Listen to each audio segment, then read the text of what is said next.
Situated just northwest of Oklahoma City, the Bethany-Warr Acres water treatment plant was recently the scene of a crime. That is, according to Oklahoma County District Attorney Vicki Behenna, who has filed charges against 2 former employees. The water treatment plant handles 3 million gallons of raw sewage a day, and the county alleges that 55-year-old Anthony Menzie and 63-year-old Glenn Brentnell committed multiple felonies in willfully allowing waste to leak into a nearby creek.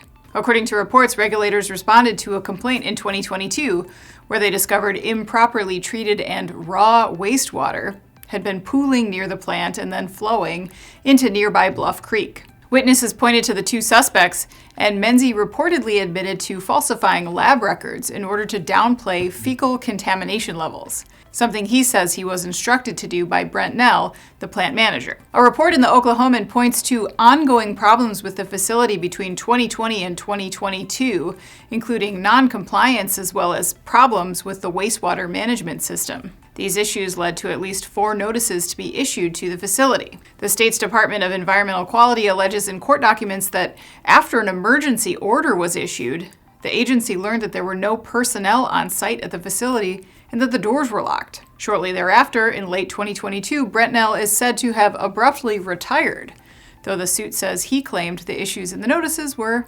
minor. A separate investigation by a public trust disagreed. They suggest it was these issues that led to the discharge of wastewater into Bluff Creek and the subsequent cover-up. While local authorities hope to see Menzie and Brentnell face the music, they also stress that the problems are being addressed. Regulators say the situation at the plant has improved, and the facility is on its way to getting back in compliance. I'm Anna Wells, and this is Manufacturing Now.